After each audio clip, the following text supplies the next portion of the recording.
I guess I've learned that I really need to kind of slow down a bit and kind of take as many breaths as possible whenever I can, because it can be a very daunting and sad and horrific world sometimes. And I think for me, it's really necessary to just reevaluate what's really important and really just to take some time away from the hustle and just to take it easy from time to time.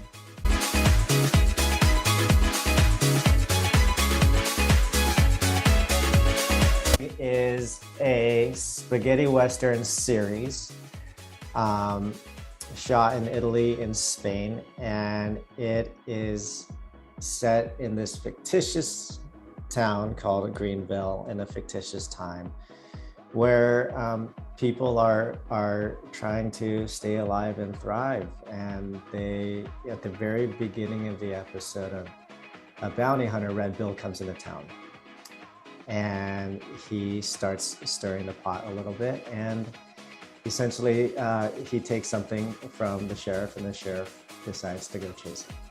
And it's a 8-part series. And it's all about a whole myriad of characters who are ultimately living in their own personal hell, and they have to figure out a way out of it.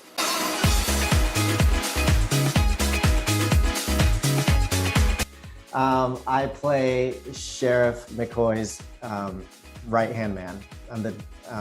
He's the sheriff, I'm the deputy, and Kurt's a fascinating character. He's first of all, the only person who looks like this in that world, namely Asian. So it was a very interesting way to approach this story and this world and this character. And, in the beginning of the first episode, which aired last week, Sheriff McCoy and Kurt come across a robbery gone wrong, and there's a stagecoach, and they find a whole chest of money. And that money is essentially their lottery ticket to a better life. And they hide the money, and then McCoy has other plans. So it's kind of derailed a little bit, but that's as much as we know based on the first episode.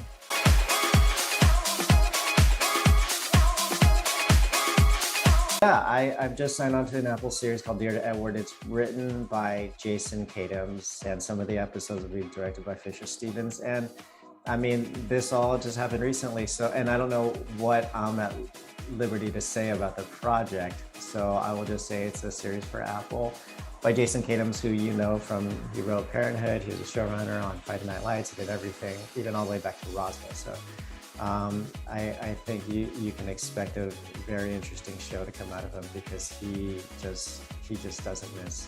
He's one of those writers out there that creates really interesting premises and really interesting human stories that I feel like we can all bond over, especially in a crazy time like we're living in right now.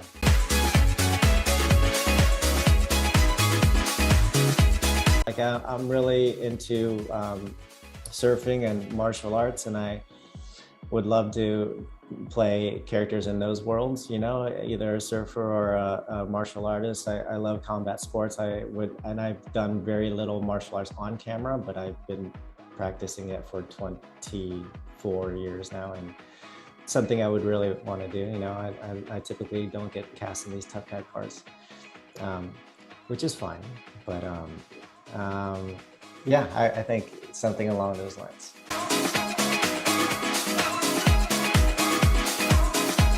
I mean, the thing about it is there's every day there's still Asian Americans all over the world that are being assaulted for no good reason.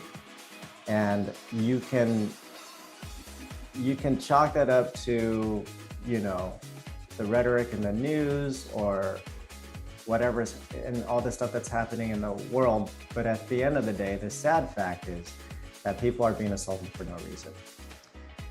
And you just can't help but feel completely helpless when it's not happening right in front of you. And so I just wanted to, it's a tough thing to talk about, because I'm literally seeing footage of people that look like my grandma. being beat up for no reason at all. And it's incredibly aggravating. So the GoFundMe was something I posted a little while ago just to raise some funds to help these people in need, to help these people cover everything from medical bills to, to whatever their families might need. And I think it's something that needs to be in mainstream media a lot more, because it's certainly a huge issue that we're dealing with today, and it has to stop. I'm not sure exactly what the overarching solution is to that, but it has to stop. Be sure to watch the rest of That Dirty Black Bag on AMC Plus. I'm about to go start Dear Edward anytime now, and hopefully we'll get a season 2 pickup of The Cleaning Lady, so we can put that out there, and hopefully I'll be back in Albuquerque later this year shooting that.